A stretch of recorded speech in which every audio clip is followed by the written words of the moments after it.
this video is a comparison. Freelancer versus Upwork. Which one compared to the other is a pile of flipping rubbish.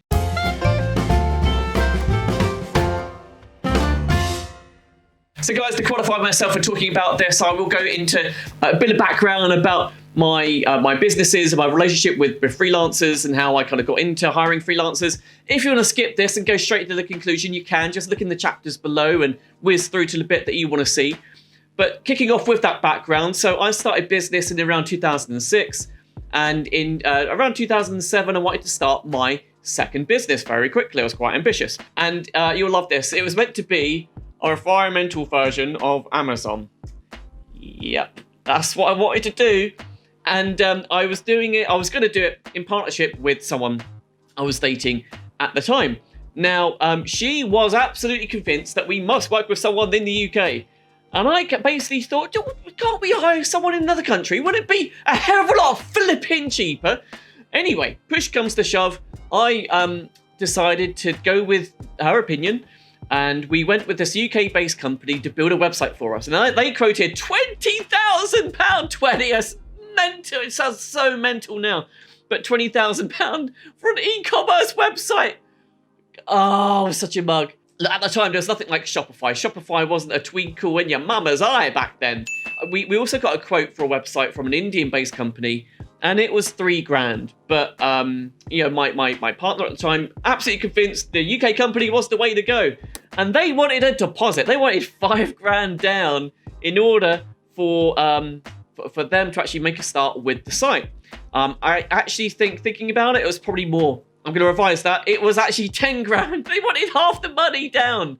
So me and my partner at the time, we got together and put down $5,000 each, and everything was set for them to kind of start work. And then, yeah, I think I just finally woke up to my senses, realizing, what the hell am I doing? Why am I trying to build an environmental version of Amazon? That's not what I want to do. And that, besides the relationship, it wasn't a great relationship, and working with someone in business that you don't have a good synergy with or good energy with is never, ever a good thing to do. So, to cut a long story short, I lost about $5,000, maybe a little bit more actually, in kind of putting a deposit down for this UK-based company, web company. And I learned a lesson about hiring freelancers very early on in my business career. And that lesson is that there are people in other countries willing to do work for you, carry out work in your business. And there are systems in place to actually protect you hiring people abroad. And hiring people abroad will cost you so much less, especially, look, if you're based in the UK, or if you're based in the United States and you're trying to hire someone in your home country, or even any country in Europe, you can hire someone for so much cheaper in other countries like India and Pakistan and even China. And the reason for that is that the dollar or the pound is just a lot stronger than the other foreign currencies out there. After this experience, I started hiring freelancers abroad, and to be honest with you, look, I never looked back. The only time I ever hire someone UK-based to carry out any work for me is if I want someone to do work on my account, because I think that actually working with someone based in the UK for accounts, it kind of makes sense because they'd have all the kind of the most up-to-date knowledge about tax advice and everything else. And there was a rare exception actually in my e-commerce business where I hired a UK-based programmer, which for me was a complete exception, and that was only because this guy was absolutely brilliant, and for love nor money I could not find anyone else who had the skill set to kind of really break down what I wanted and implement the programming code that I really needed to get my website up and working for that business. With the intro and summary out of the way, let's get on to the point of this flipping video, which is comparing Freelancer to Upwork.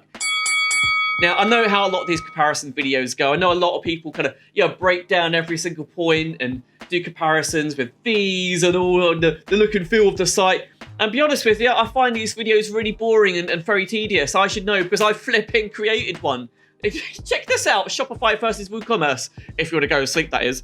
Now, I'm just going to jump straight into my summary of each site, my personal experience that I've had throughout the years, and the reason why I choose one site over the other. If you want something more detailed, you can check out other videos, it's fine. But look, I think at the end of the day, summaries are just a much better way to do this, because you don't want to spend ages going through every single tiny little point, do you? Do you have that time? I don't think so. So let's kick off then with Upwork. Now, when I started hiring freelancers, I used this site all the time. Way back in the day, it was originally called Elance. Was it Elance or Elancer? It was Elance. And basically, I used Elance for every job I needed a freelancer for, building websites, SEO, a little bit of social media. I used it religiously. It was great. There was something called Escrow, which I'm sure you guys know about, where you, when you commission a freelancer, you basically transfer money to a holding account, which is held by the freelance company. And that's pretty standard across the board now. But I think, yeah, back then, not many companies were doing that. I think that, in fact, they were one of the first ones to do it. I'm sure you can correct me in the comments if I'm making that out or talking out my bum. It was all round great. And then they rebranded to Upwork. And again, I was using Upwork all the time. And then I noticed one or two changes where I would basically try and communicate different things to freelancers, and my messages would get blocked or filtered. And it was when I was trying to communicate things about different URLs. I was trying to reference different things with my sites so I can actually explain what the hell it was that I wanted. And I basically got some kind of, quite mild warning. And I get no intention of like hiring the freelancer directly, because I really wanted the protection of the site. The protection that you get with these sites is amazing, because you don't have to actually pay a freelancer until you say that you're completely happy with the work. That's the whole point of these sites. So I had this warning. I didn't think anything of it. And then I probably went quite some time actually without hiring another freelancer. And then I came back to Upwork, tried to hire another freelancer again. It was quite a similar thing. I needed something done with my website, and I was communicating with one of these freelancers, and I put a URL. I think it was probably for my personal site. I put that into a message, sent it along. Again, thought nothing of it. And then I got a message from Upwork. You are banned. You are blocked. You have been warned. This was your last chance. You're gone. You're done. And I thought, oh, okay, so that's probably some kind of honest mistake. Well, for my side, it was a complete honest mistake. I'm sure they'll be reasonable. I'm sure they'll understand. I'm sure they'll actually see that I'm not an idiot who's trying to get around their system and hire people just directly. So I went through a little appeal process, waited a few days, and it got declined. And I was like, what? What are you doing? What? Honestly, I've used you and hired you for, up till then, it must have been about at least 20 different jobs throughout the years. And they rejected my appeal. I appealed again.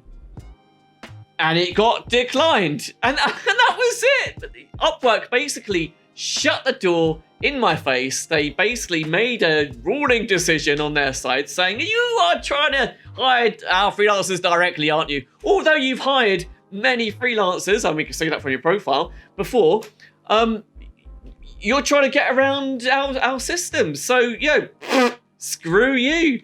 And that was it. Now, in comparison with Freelancer, I started using Freelancer only probably a couple of years ago, and I haven't had any problems like that.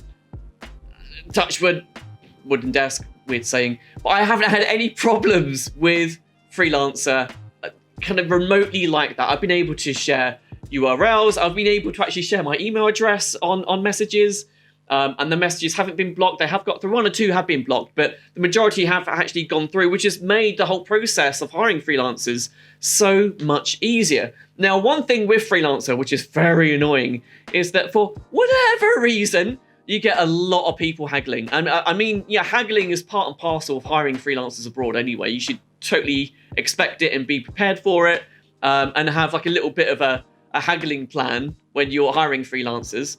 But oh, Jesus Christ. So I'm actually trying to get a website commissioned, very basic kind of fake banking website so I could start doing scam bait, a little bit like Kit Boga.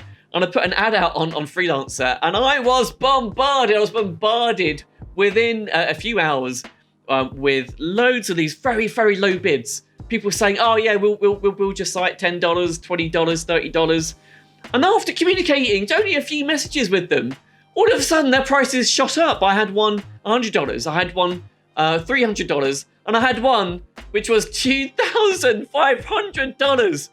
And the website they need to build, it's not hard. It's a few pages. It's a fake banking website to do scam bait with. And that's it. There's no functionality other than a login screen. Other than that, it's all HTML. So that was really, really frustrating and really annoying. However, with all that said, that is still not enough to put me off using Freelancer. Freelancer really is my go-to for hiring freelancers abroad. Now, the other one, I'll just add in a little bit of a bonus for you. The other one that I do use from time to time is people per hour. And that's only really when I need to hire someone who is UK based, such as a accountant. But for virtually any other job that I'm hiring for, like I say, freelancer.com is my absolute go-to. They are a lot more relaxed with you being open about information, URLs, email addresses. They do protect you with Escrow. You do pay a little bit of money in terms of client fees, which I think is slightly different from one or two of the other freelancer sites. But in my experience, it's all been worth it. It's all been worth it. And I've hired one or two freelancers who've been idiots. You'll get that anywhere. Freelancers have had my back, and I've found some real diamonds in the rough actually through Freelancer. So look, if you are looking to hire any freelancers for your business, I would strongly recommend to avoid Upwork. I had a very bad experience with them.